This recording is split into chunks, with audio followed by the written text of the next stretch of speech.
नमस्कार मंडळी, कशा आहेत सगळेजण? मस्त मजेत ना. मी आरती देशमुख स्वागत करते अशाच आपल्या नवीन ब्लॉगमध्ये. तर आज आपल्या घरी गणपती बाप्पाचं आगमन होणार आहे. तसं सगळ्यांच्याच घरी गणपती बाप्पाचं आगमन खूप धूमधडकात होणार आहे. तर त्यासाठी मी छान असं रेडी झाले, सिंपल असं मेकअप करून. त्याच्यानंतर मग तर आई कोथिंबीर निवडत होत्या, मी पण थोडं स्वयंपाकाला मग किचनमध्ये थोडंफार मदत केली. त्याच्यानंतर मग मी छान अशी रांगोळी काढली सिंपलच. मग परत घरात येऊन मग तो राहिलेला बाकी स्वयंपाकाला लागले. आणि स्वयंपाक करता करता छान असं बाहेर ढोल ताशाचा आवाज येत होता. तेच एन्जॉय करत करत मी छान असं स्वयंपाकाला लागले.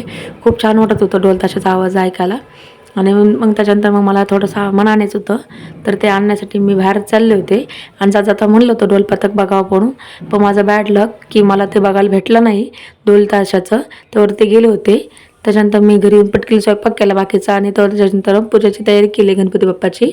आणि दुकानावर सुद्धा गणपती बाप्पा बसवणार आहे म्हणून दोन्हीकडचं सामान काढा वेगळं करायचं काम चालू होतं. दुकानाचं आणि घरचं तेच करत होते. आणि हे जे मी वस्त्र ते सगळं एका बॉक्समध्ये आम्हाला भेटलं होतं. 300 रुपयाच्या बॉक्समध्ये सगळं वस्त्राचं सामान ते भेटलं होतं. आणि हा व्हिडिओ आहे ना आरोही शूट करते, त्याच्यामुळे थोडं समजून घ्या. तर ती तिच्या ते मोबाईल हलण्याचं काम जास्त चाललं होतं, त्याच्यामुळे थोडं मी सगळेजण समजून घ्या व्हिडिओमध्ये काय चुकलं असेल तर. नंतर तेच तयारी मी करत होते, गणपती बाप्पाच्या आगमनाची तयारी. आणि असे वेगवेगळं सगळं सामान वेगवेगळं करायचं होतं मला. 2 भागात करायचं होतं, तर घरी एक थोडं आणि दुकानात थोडं. तर तेच चाललं होतं. आणि हा जो बॉक्स तुम्ही बघताय तो मी 300 रुपयात आणला होता. त्याच्यात लाल वस्त्र, पांढरं वस्त्र, पुस्तक, कापूर ते सगळं भेटलं होतं. म्हणजे हळद कुंकू, म्हणजे जेवढं आपल्या गणपती बाप्पाला लागतं तेवढं सगळं साहित्य होतं. तेच मी बॉक्स आणला होता 300 रुपयात. आणि त्यातच मग माझं सगळं बरंचसं काम झालं होतं. मग तेच मग मी वेगवेगळं केलं दुकानासाठी. मग हाच बॉक्स मी न्यायचं ठरवलं, कारण ह्यातच सगळं होतं म्हणून. आणि काही थोडंफार घरासाठी काढलं, बाकी सगळं तसंच नेलं दुकानासाठी. आणि त्याच्यानंतर पूजा मांडायला घेतली.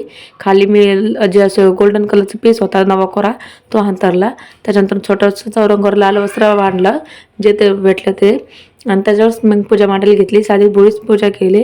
तर काय चुकलं असेल तर देवबाप्पा माफ करा, कारण म्हणजे मनोभावाने पूजा करायचा प्रयत्न केला, पण काय राहिलं असेल तर चुकलं मापलं असेल तर माफ करा.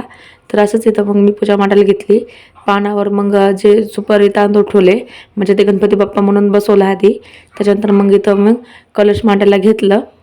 कलशाच्या खाली पण असे छान असे म्हणजे चौकोन असे तांदूळ टाकून घेतले गोलाकारात. चौरंगाच्या म्हणजे कलशाच्या खाली पण तांदूळ टाकायचे, आणि चौरंगावर पण तांदूळ टाकले होते थोडेसे गणपती बाप्पा बसवायच्या वेळेस.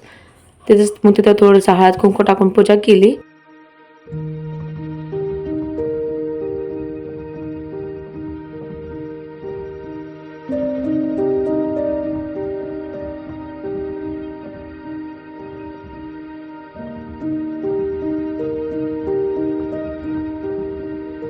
त्याच्यानंतर असं कलश मांडला विड्याच्या पानात ठेवून. आणि आता वेळ आलेली गणपती बाप्पांना आपल्या घरात घेण्याची ऑप्शन करून.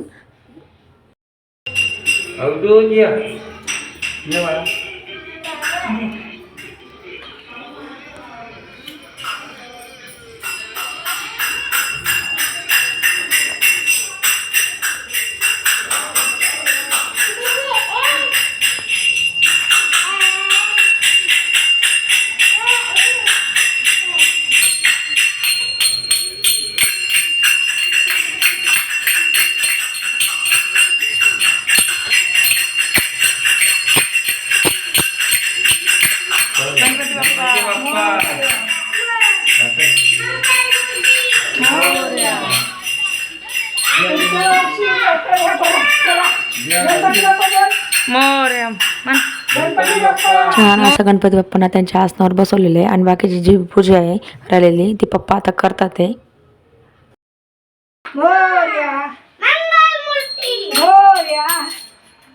अरे ते ठेवून दे, चल ताट द्या बाबा, नाही दे फुलं ते आता ते हार बिर द्यायचं ना.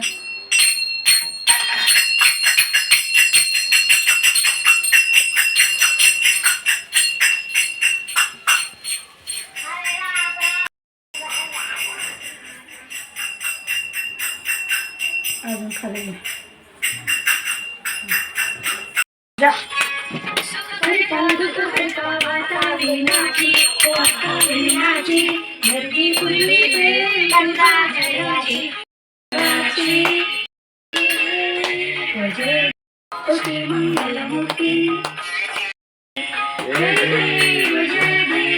अरे तर जातात थोडंसं.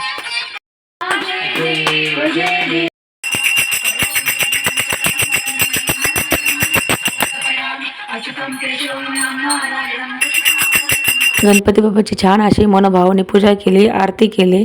आणि हे आपले गणपती बाप्पा तुम्हाला कसे वाटतात मला नक्की सांगा. कसं वाटतं हे तर मला सगळ्यांना डेकोरेशन ते पण नक्की सांगा. तर त्याच्यानंतर मग आम्ही त्यांना गणपती बाप्पांना नैवेद्य दाखवला. त्याच्यासाठी मी केले होते मस्त अशी घरची मोदक, उकडीचे गव्हाच्या पिठाचे मोदक विकतचे आणलेले होते ते, चुलीची भाजी, भात म्हणजे पुलाव केला होता, पनीर पुलाव आणि तांदळाची खीर, चपाती असं चांगला नैवेद्य दाखवला. त्याच्यानंतर मग आम्ही पण सगळेजण जेवायला बसलो. छान असं जेवण केलं सगळ्यांनी. जेवणाला सुद्धा आम्हाला खूप जास्त उशीर झाला, तर 4 वाजले होते. मग मस्त असं जेवण केले आणि जेवण करून आम्हाला जायचं होतं दुकानावर. ते जाण्यासाठी आम्ही निघालो मग दुकानावर जाण्यासाठी, कारण दुकानावरचा गणपती बसवायचा होता. खूप जास्त उशीर झाला होता आणि बाहेर ना ढोल पथकाचा खूप छान असा आवाज येत होता. खूप जास्त असं मन प्रसन्न वाटत होतं, कारण चौकडच गणपतीचा उत्साह होता, उल्हास होता. तर आम्ही सगळेजण बसून रिक्षात बसून चाललो होतो दुकानावर जाण्यासाठी. तर तिथं आल्यानंतर मग दुकानावरच मिस्टरांनी डेकोरेशनची सुरुवात केली. जसं घरी केलं तसंच त्यांनी दुकानावर करायचं असं ठरवलं. आणि हे जे फुलं आहेत त्यांनी परत नवीन आणलेलं होते, त्याचं डेकोरेशनचं चाललं होतं. आणि गर्दीच्या वेळातून वेळात वेळ काढून आम्ही डेकोरेशन करायला घेतलं. मागच्या वेळेस तर साधं सिंपलच बसवलं, तर ह्यावेळेस जरा मनोभावाने पूजा करायचं असं ठरवलं होतं दुकानावर. छान अशी पूजा केली दुकानावर. सगळं मग मांडामांडीत तेच चालू होतं दुकानावरची पूजासाठी. व्हिडिओ आता तुम्ही पुढं कंटिन्यू बघा, कसं वाटतं ते मला नक्की सांगा.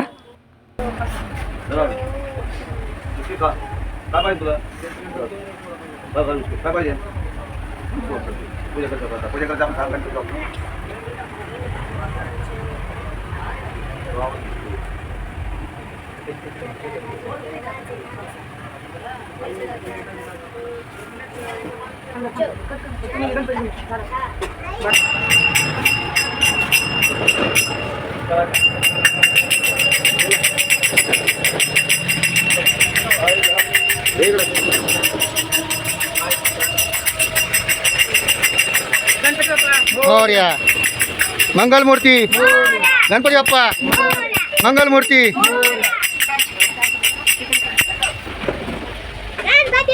मोरया मोरया.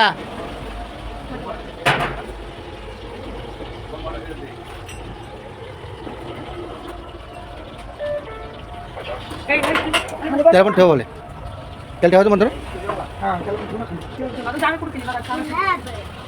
इथे ठेव, इथे इथे हे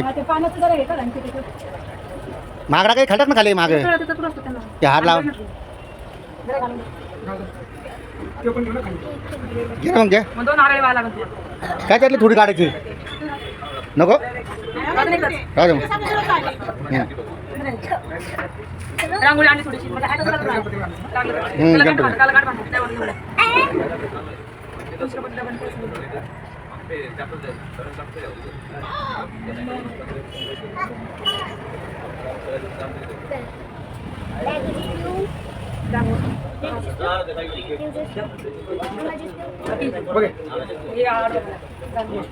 बामण्यासारखं. हां खाली सोड इकडं.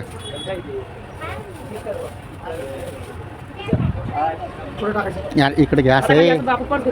हां राहते इकडे टाक ना, इकडे उजवा हात देऊ. इकडं असतं काय असं.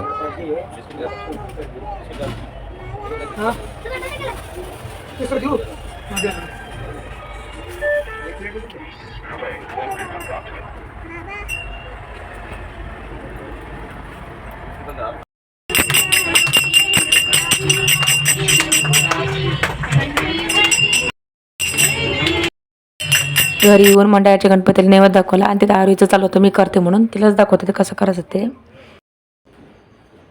आता आटाच्या भोवती फिरू, पाणी असं फिरू, पाणी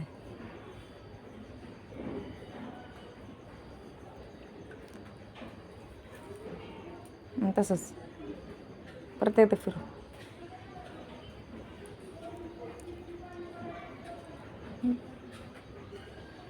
बस पाय पडा दोन हाताने.